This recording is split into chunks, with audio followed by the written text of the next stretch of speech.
My work has included the recovery of downed UAP. He retrieved alien craft with video to prove it.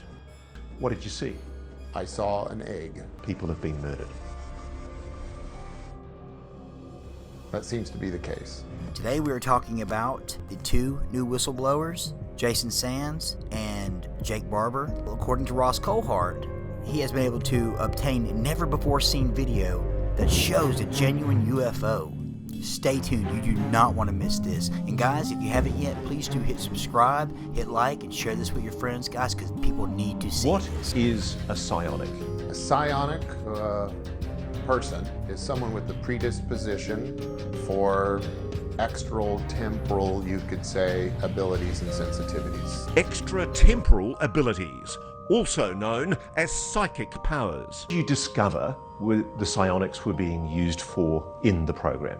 In the program, there was certainly a desire to explore the idea that perhaps UAP could be summoned, could be communicated with, could be controlled, and could be persuaded to land, all by deploying people with psionic abilities.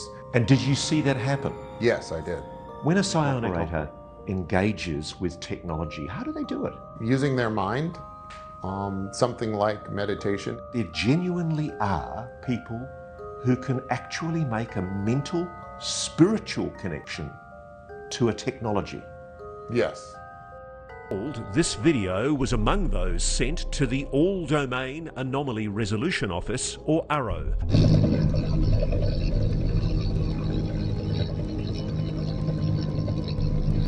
Let's slow this down to take a closer look. That's an egg-shaped UAP suspended from a 150-foot long line. We're told the craft is about 20 feet long. The egg suspended in a cradle. And look how careful the pilot is as they bring their precious cargo into land. Let's freeze frame here to look at one of the clearest images of a UAP ever taken. This is no blurry light in a distant sky. The source of the footage putting themselves at incredible risk to record this UAP retrieval. Look at how perfectly smooth the craft is. No markings at all, and no visible means of propulsion or way to see inside. Are you retarded? I've stumbled onto a major company conspiracy, Mac. How about that for stress? Paper trail to prove it. Check this out. Take a look at this. That right there is the mail. Now. So there's this guy in a uniform. Looks like he's coming down the left-hand shoulder of the road. How far away? We noticed him when he was about a football field away. Okay. And he's kind of like standing there, and then he saw us, and he started like running towards us. And he had this funny look to his running. It was like he was falling forward all the time, or like he was running against a really strong wind.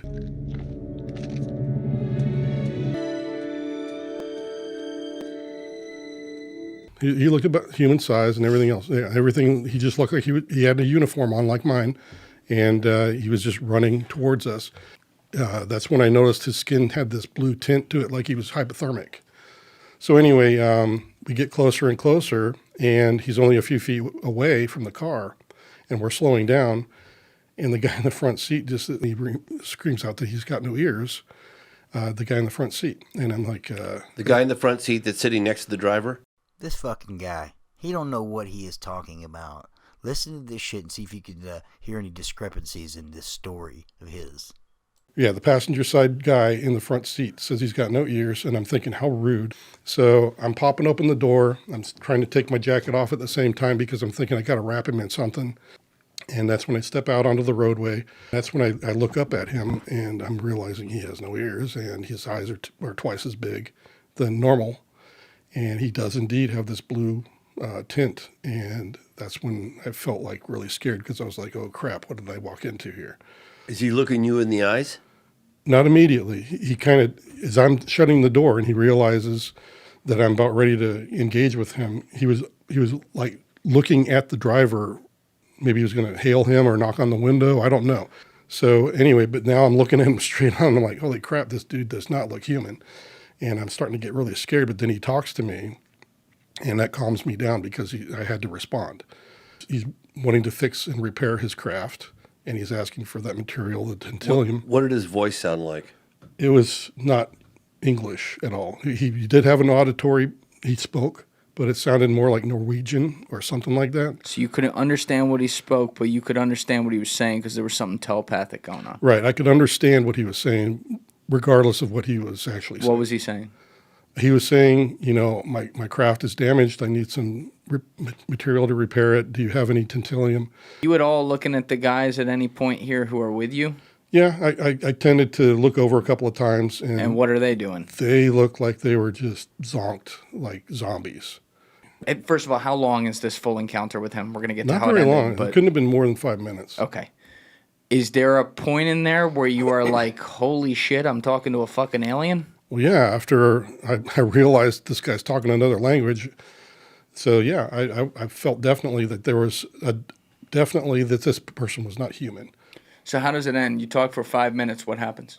He just takes off, and then everybody in the car finally is coming to, and they don't have that zonked out look anymore. What does the craft look like, by the way? It's kind of got a bulbous cockpit, and it's got like a little pad or footprint thing that comes off of it. Mm-hmm. How big? It can hold like two people, like a cockpit of a fighter jet, like a pancake egg that's flat. It's about a foot or foot and a half wide, sticking out the back where like if it was a helicopter, it would have been the tail of the helicopter.